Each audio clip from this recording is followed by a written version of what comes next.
And about the assignments, it's going to be a series of 2 programming assignments, because when I was programming the first part, I have seen that it's not very easy. So it's going to be difficult to give you, I mean, both of these 2 parts, both the forward algorithm and the HMM construction in one assignment is going to be difficult. So I decided to separate these into 2 parts. The first part is what you are going to be implementing by April 25. Is going to be given a multiple sequence alignment, constructing the hidden Markov model, given that multiple sequence alignment. And the multiple sequence alignment, the alignment gives us a lot of information about each sequence in the alignment. Is actually, we know which states the HMM, which states of the HMM the sequence visits when emitting its amino acids. Okay, when outputting these amino acids, which sequences of states have been visited, that information is in the multiple sequence alignment. So by using this information, you'll be able to compute the transition probabilities. And emission probabilities, that information is given at each column of the match states. If each match column indicates the emission probabilities. And your goal will be to write a program to do this automatically. The program I wrote was about 400 lines of code. So compared to the first assignment, it's like twice as much work, okay, in terms of programming. So if you are going to compare it with the first assignment, how much it took you to do the first assignment, you should predict that this one will take as much, at least as twice as much as the first assignment. So it's going to be at least twice as difficult as the first one. So you should start accordingly. And if you, even if, I mean, tomorrow is the midterm, so, but if it would be good if you can look at it problem before the midterm, because it's a midterm related topic, okay? I may ask a similar question for a smaller multiple sequence alignment, construct a hidden Markov model, like the example I gave you in the document. In the assignment document, I may ask a similar question in the exam. So you should know how to do this. So it's a related topic in the exam as well. So it will also help you to start your programming assignment. The second part is going to be about after these HMMs are created, given a new sequence, which is not part of the multiple sequence alignment, finding the probability that a certain hidden Markov model generated this sequence. You are going to do that for a number of hidden Markov models and try to find which sequence, which hidden Markov model this sequence belongs to. So the second part will be implementing the forward algorithm, the dynamic programming. I think it's going to be much easier than this first part in terms of implementation. It's going to be similar to your first assignment. So today, and in the midterm, let's go over midterm topics before we start actually. So here's the, let me go to the website, let me log this out.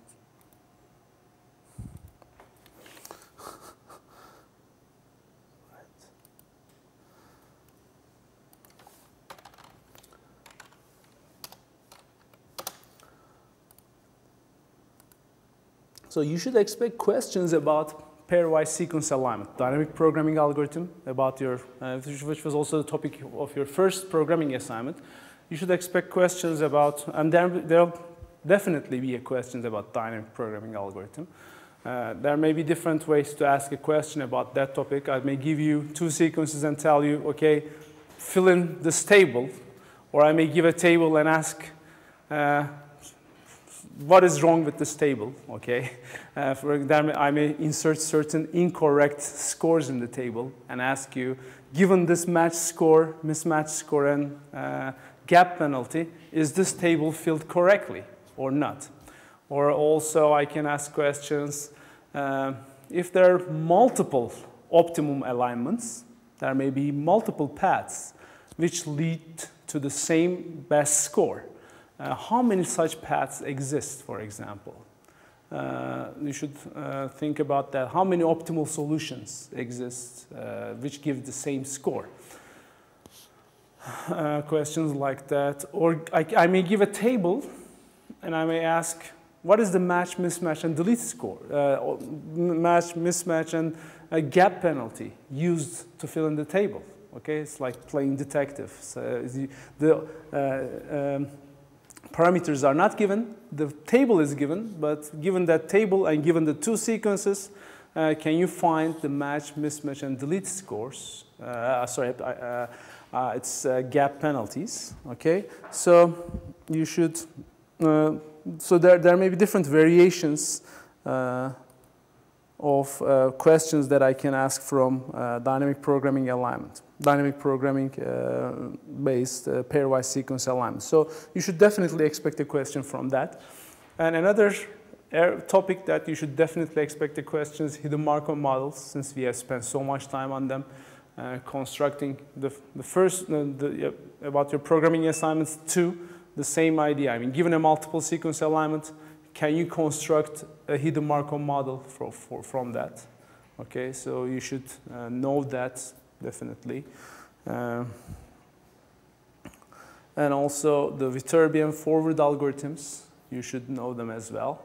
So the construction of hidden Markov model, the evaluation, the Viterbian forward algorithms, and the pairwise alignment by dynamic programming, these 3 topics are you are going to have some questions out of these topics in the midterm, okay?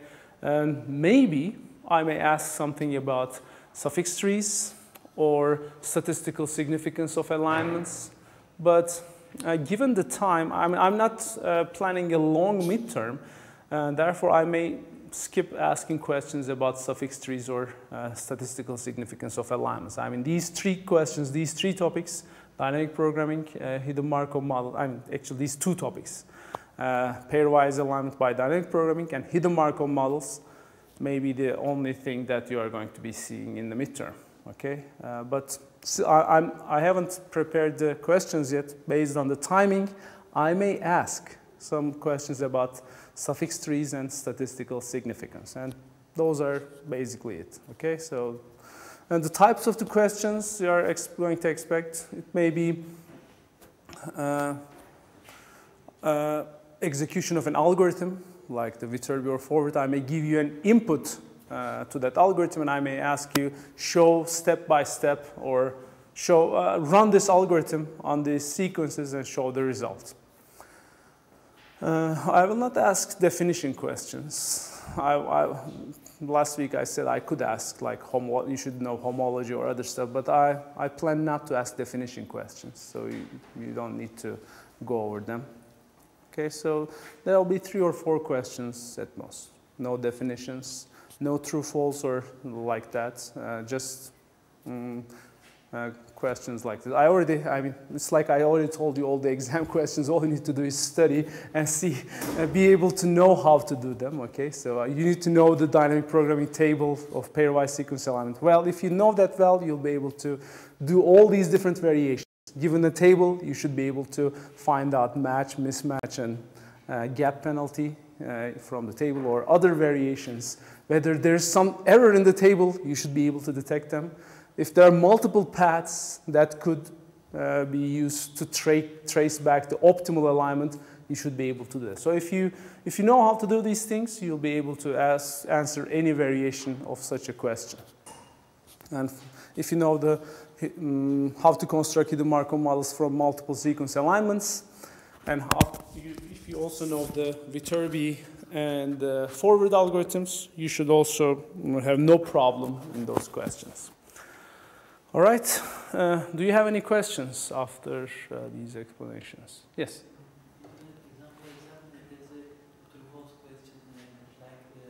Mm-hmm. Can there be multiple start states? Mm-hmm. Mm-hmm.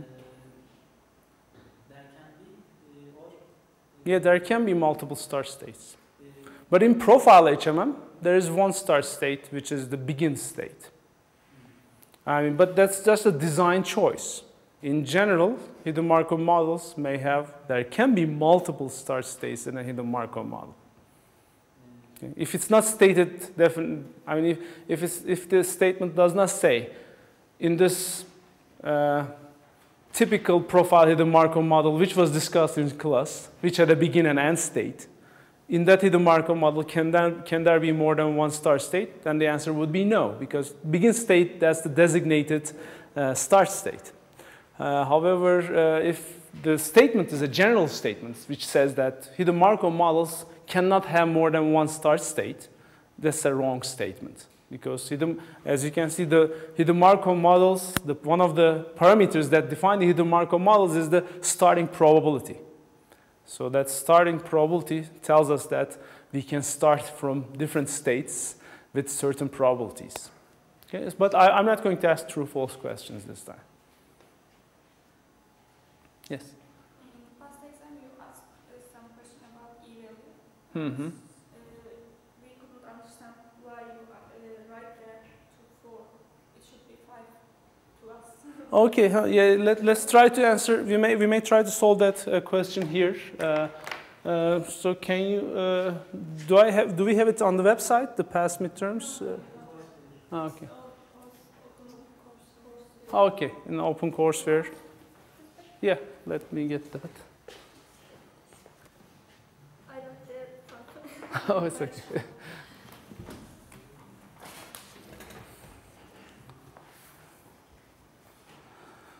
Okay, the question is like this. So, using the pigeonhole principle, one can state that if there are 49 students in a class, it is certain that there will be at least one group of 5 students born on the same month of the year.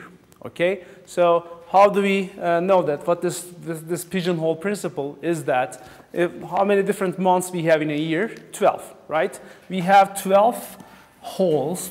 We have 12 pigeonholes. Okay, from 1 to 12. If you're going to fit in, okay, if you're going to distribute 49 pigeons in these 12 holes, the pigeonhole principle says that there'll be if you divide this 48 to 12, you are going to have 4. If you fill in with equal pigeons, you are going to have 4, 4, 4, 48. And the last one has to be put in one of these holes. So one of them is going to have 5. Okay? You can say that, okay, I don't want to distribute 4, 4, 4. I'm going to distribute it in some other manner.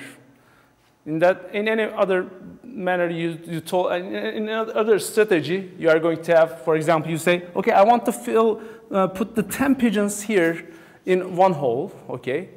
Now, but it still validates the statement. There's at least one hole with at least 5 pigeons, okay? This hole with 10 pigeons says that, okay, the pigeonhole principle says there's at least one hole with at least 5 pigeons. And yeah, you have a hole here with 10 pigeons, okay? So you still validate that statement.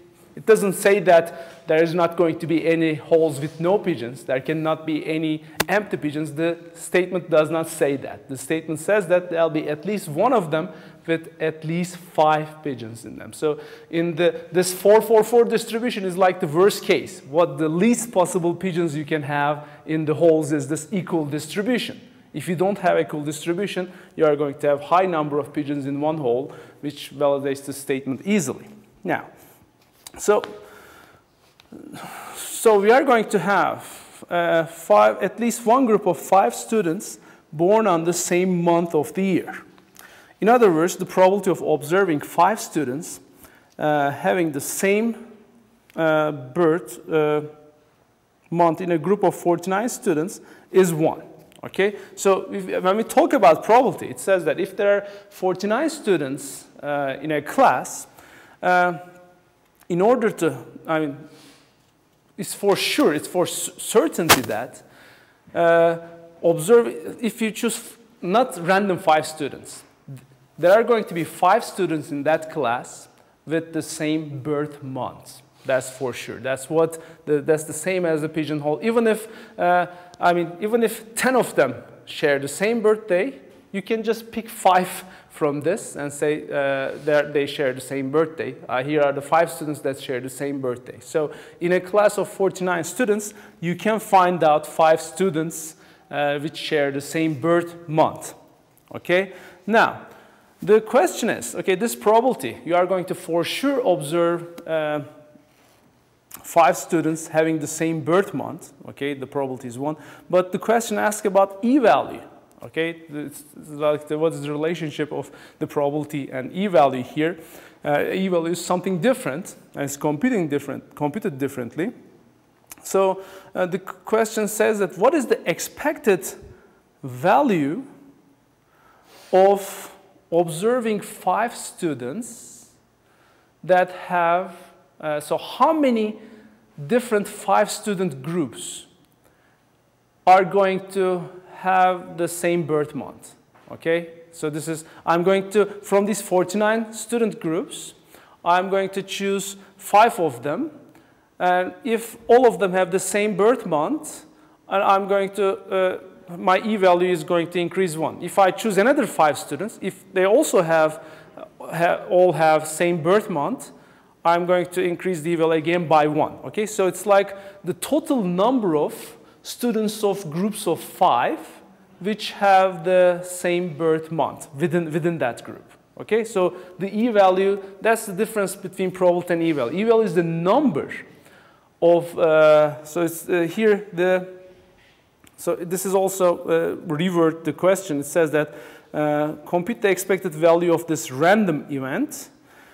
In other words, in a class of 49 students, how many distinct but possibly overlapping, okay, this is important. So there are distinct groups, but possibly overlapping groups of 5 same birth month student is expected to be observed. Okay, you do not need to find the exact number. Writing down the correct mathematical expression is enough. So that's the end of the question. So here, our goal is to find out this. If I just pick 5 students randomly, so let's try to, so we have a random event here. Our random event is this. You pick 5 students randomly, and it's like throwing a coin. And here, what you observe here is that whether those 5 students are going to have the same birth month, all of them, or not. Okay, again, you're having a Boolean event here. The event is selecting 5 random students from the class, but we are asking whether they're going to have the same birth month or not. So what is the probability of this event? Okay, what is the probability of observing, you pick 5 random students, what is the probability that they all have the same birth month? Okay, just with this single event. We know that if I do it for 49 students, I know that one group is going to have all same months for sure. I know for one group, there's at least one group that satisfies this event, that this event is true.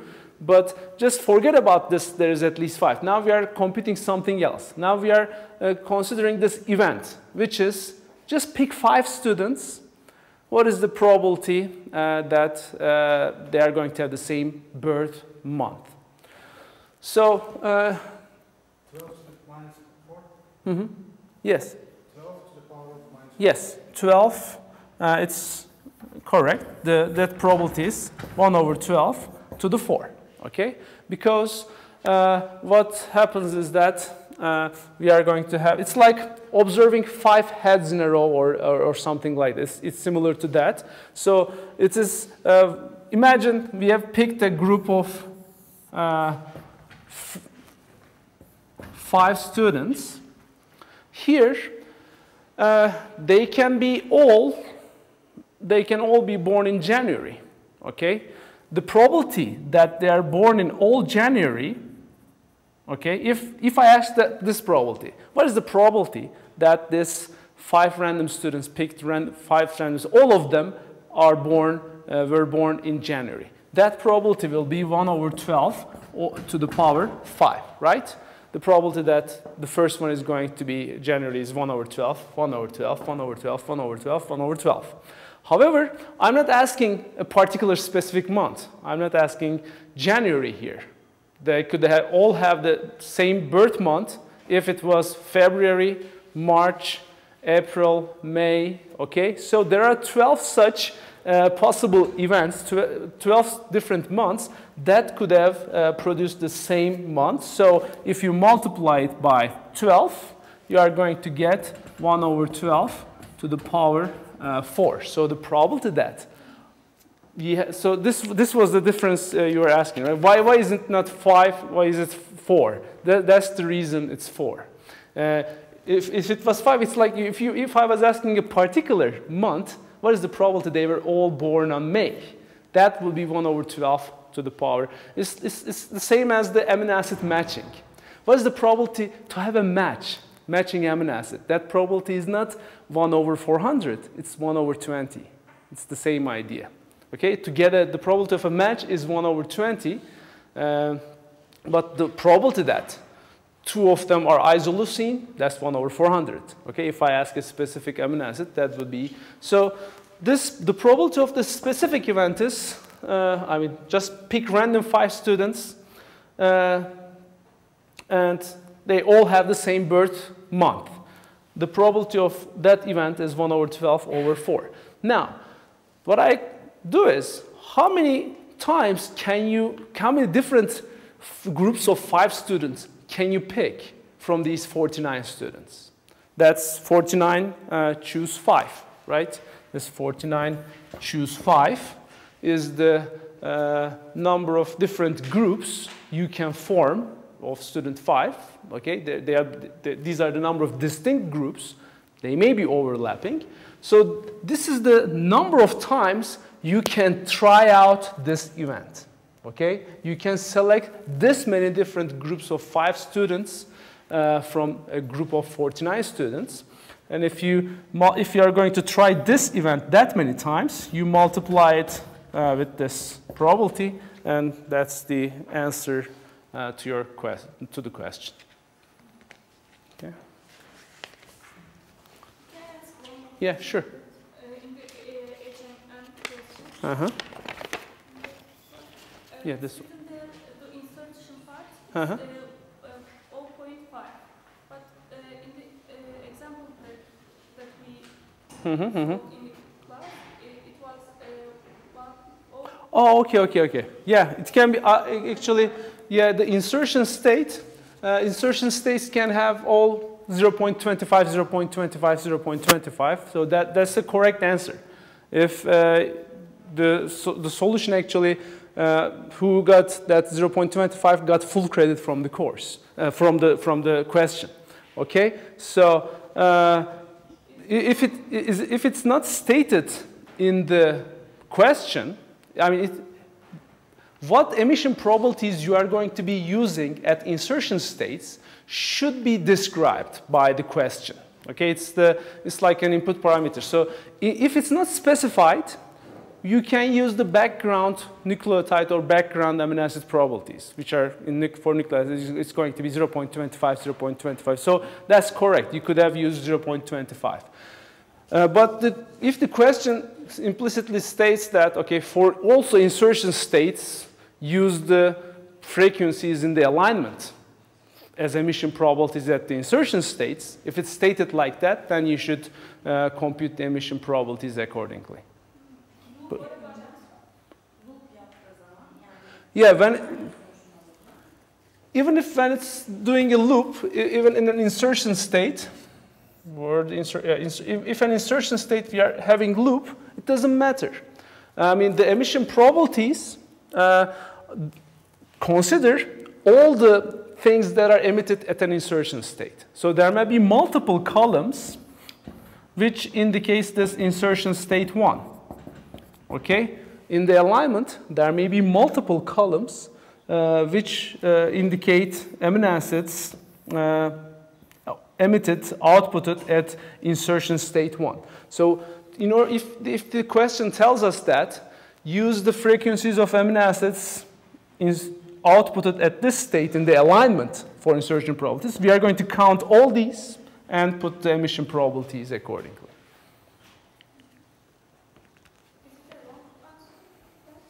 This one, let's see if the question states anything about insertion probabilities.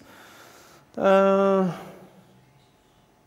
it says give the emission probabilities at each state. It doesn't say anything about the emission probabilities of insertion states specifically.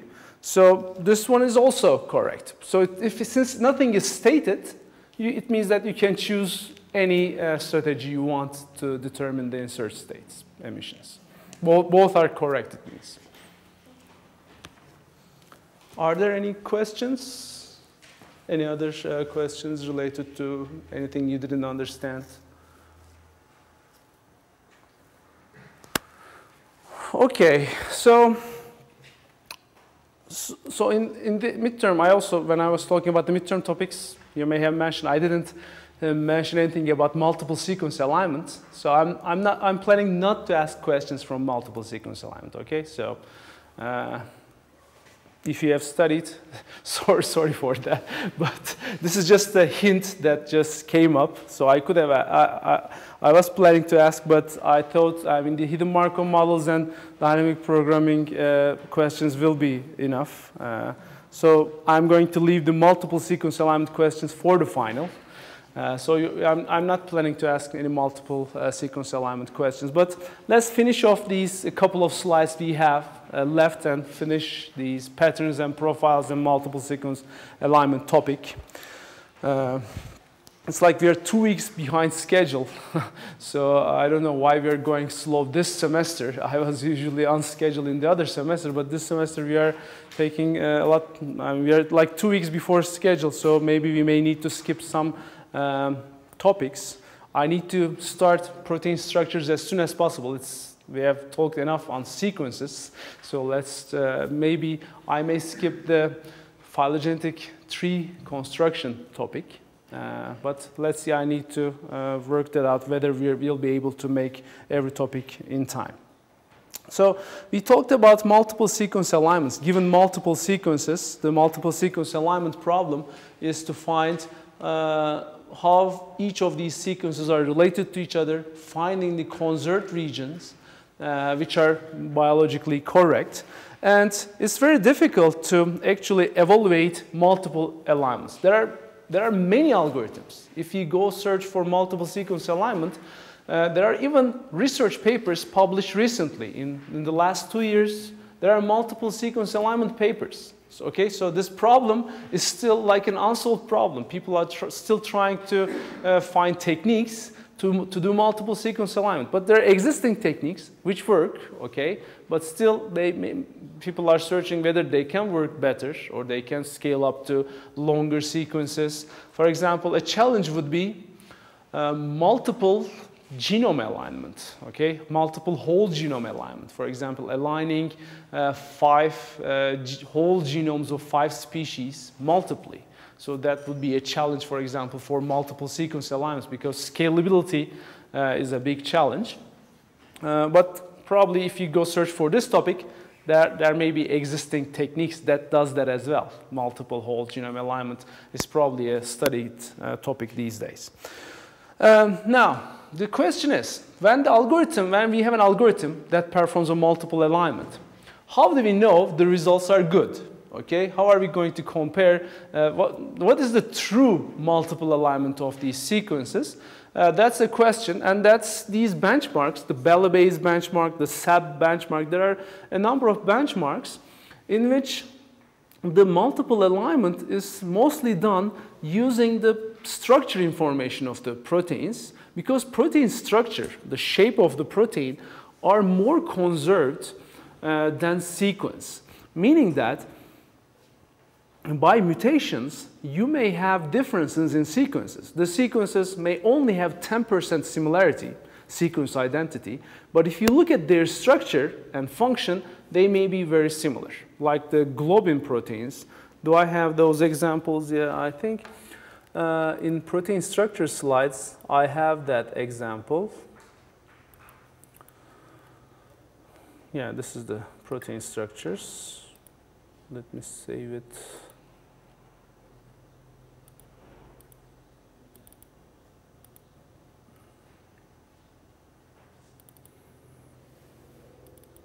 Oh no, this phylogenetic trees.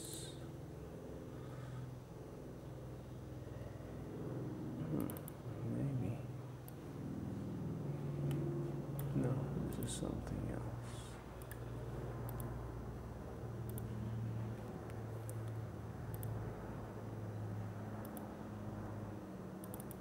Just to make you visualize what the structure looks like.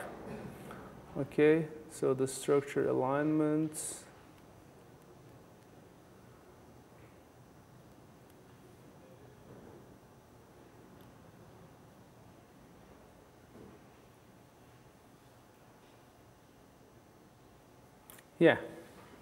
Yeah, look at these globin proteins. These are, the structure looks like this. So we have been, up to now, we have been talking about sequences which are one-dimensional things. But when these proteins are, after they are translated, after a messenger RNA is translated into a protein sequence, the protein sequence folds into a three-dimensional shape. And this three-dimensional shape and the physiochemical properties of the amino acids are the main things that determine the function of this protein. So the structure is really important to its function.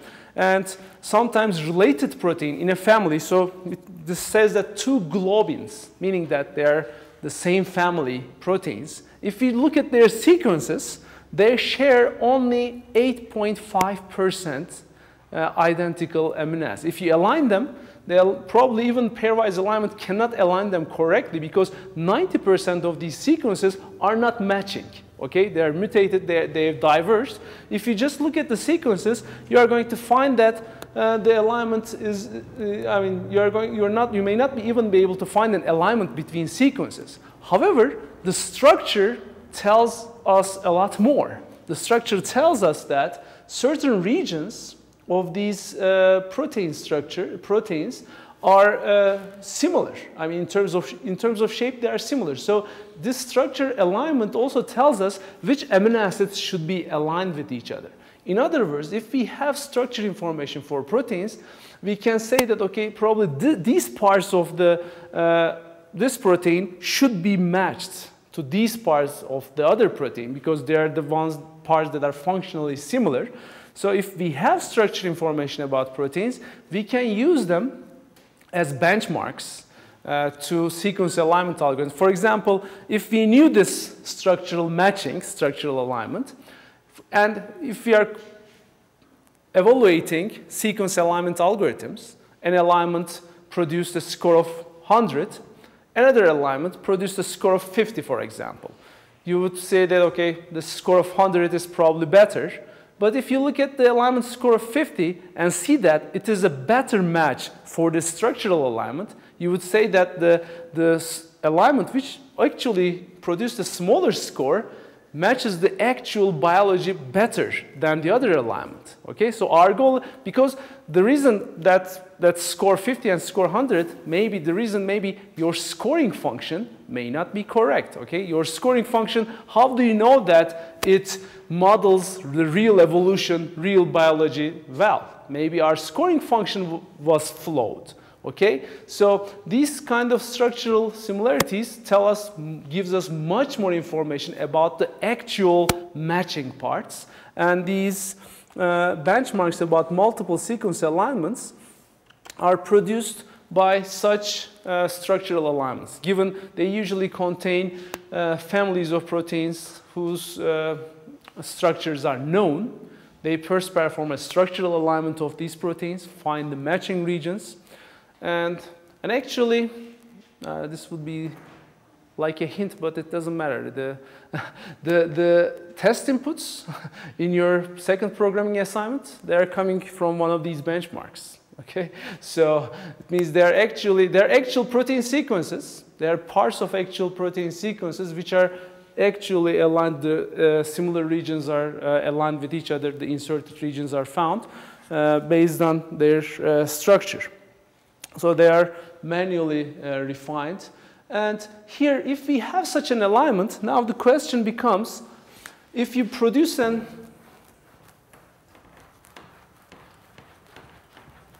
okay, we have a true sequence, multiple sequence alignment. This is the true sequence alignment.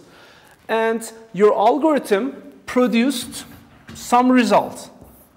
The quality is usually measured how much your alignment matches the true alignment. Okay?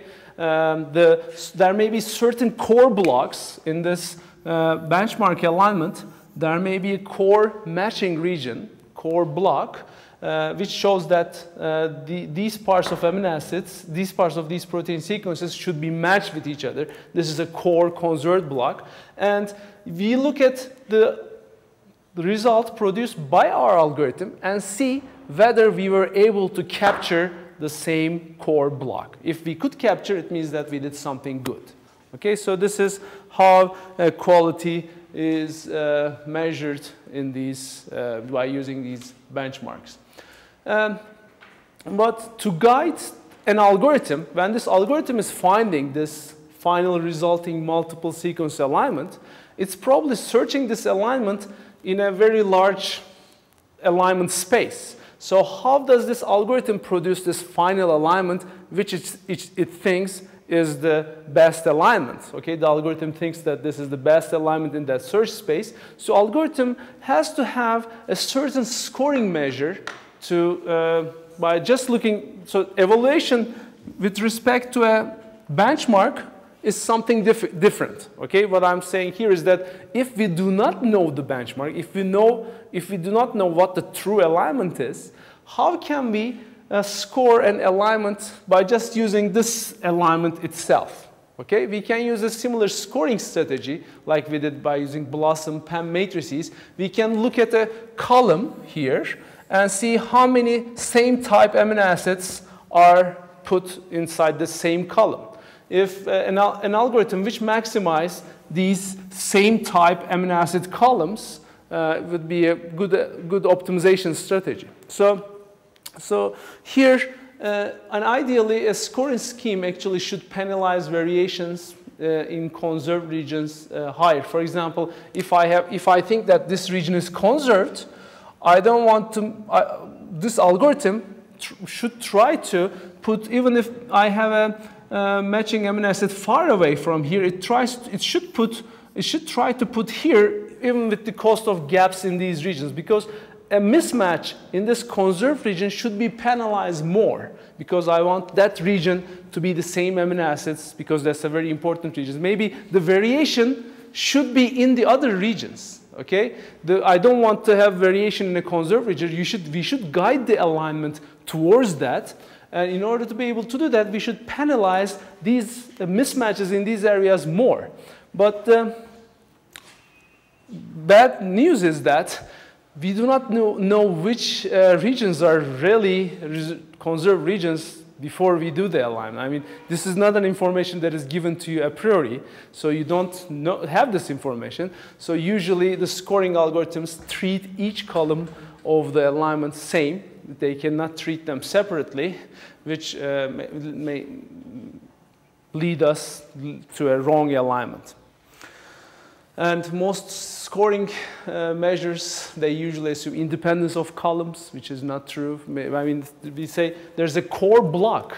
Maybe there's a number of, I mean, a matching of 3 columns, one after another, would not be scored differently than these columns separated in different places in the alignment. They would contribute same to the total score, just as in the linear gap, affine gap model. Similar thing may happen in these match columns.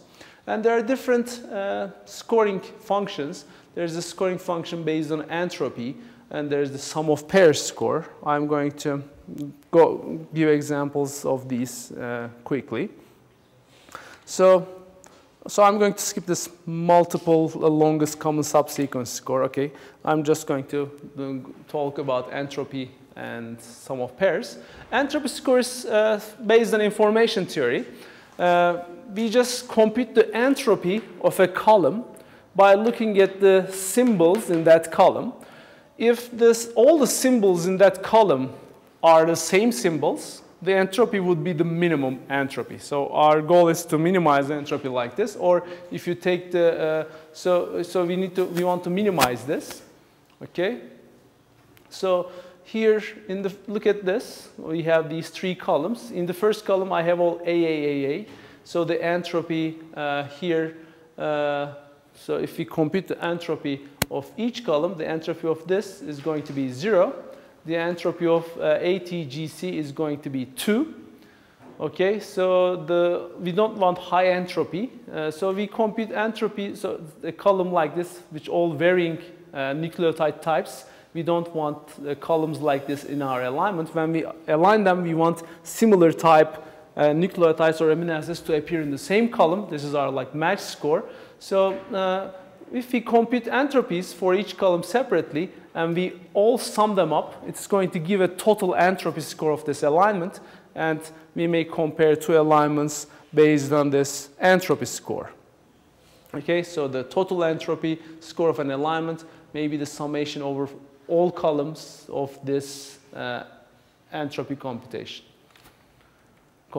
So the entropy, the formula is px log px, and px is the frequency of amino acid x in that column. Okay? So here pa is 1 for column 1. So it's going to be 1 log 1 for the amino acids that occur there. And the pt, pg, pc, they're all 0 in those columns.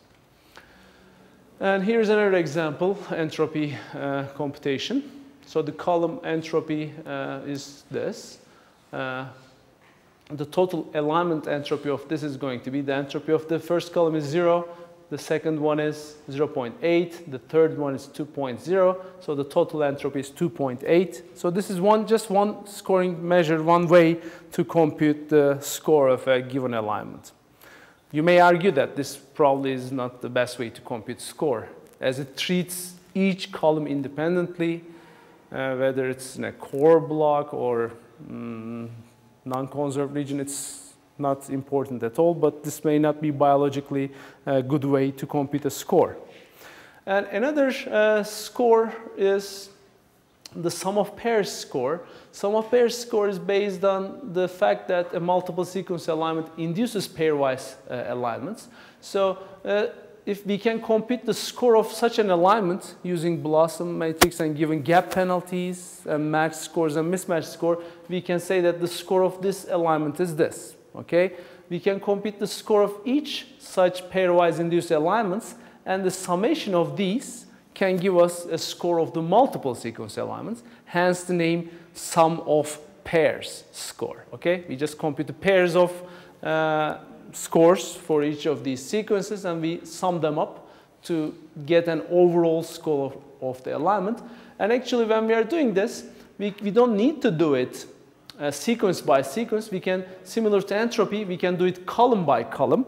For each column, we can use, okay, so it's like this. For each column, so here is, for each column here, CCC for example, there are 3 choose 2 different alignments of C's, okay? This C with this C, the first C with third C, and the second C with third C. So we score all of these 3 things for a column, and we sum them up, and this is going to be the sum of pairs for this column. And to score this column, for example, gap with an A, gap with an A, and A with an A. Okay? I compute these 3 scores, 2 gap penalties, 1 match. I compute all these 3 things, and this is going to be the sum of pairs score for this column. And the sum of pairs score for the whole alignment, again, can be just computed by summing the values computed over all columns. So it's a summation of summations. Okay? So this is easy. I mean, sum of pairs scores is this. Here's another example. For the sum of pairs, if mismatch score is -1 and gap penalty is -1 as well, and match is 3. So GTCC, the score of this is G aligned with T, G aligned with C, G aligned with C. which is -3. Then T aligned with, I already did T aligned with G. So then T aligned with C, T aligned with C, -2 coming from that. And then C aligned with C, 3 coming from that, +3. So the total score of that column is going to be -2. Okay, so did you understand how I did this? So it's just and choose 2. Looking at all pairs or all possible pairs, distinct. Okay, after I compute GT in the first case, I did not again consider GT when I'm looking at TG. Okay, so it's just I consider G and T only once. So it's GT, GC, GC, and then TC, TC, and then CC. So 4 choose 2 is 6. I consider these 6 pairs, and these are 3 mismatches coming from G mismatches. These are T mismatches, and this is the CC match. So the scores coming from that, -2. And I do this for all the columns, and then at the end, the summation of this is going to be your sum of pairs score. And there are, as you can see, these are just a few of the available multiple alignment tools. There are many, many multiple alignment tools available out there that you can use. And T-Coffee and Muscle, which are the recent ones, are more popular than the others. Cluster W is the most popular. Okay, so Cluster W is still used by many biologists. And I'm going to stop here for multiple sequence alignment. I'm not going to talk about sequence pattern discovery. Okay, I'm going to skip that part. I'm going to delete it from the lecture slides. We are not going to cover sequence pattern discovery in this course. Next week, I'm going to see whether we can go over phylogenetic tree construction quickly. Maybe we can cover one algorithm. Instead of 2 algorithms, we can go over one algorithm to see how do we construct phylogenetic trees given a number of sequences. And then we are going to start protein structures next week.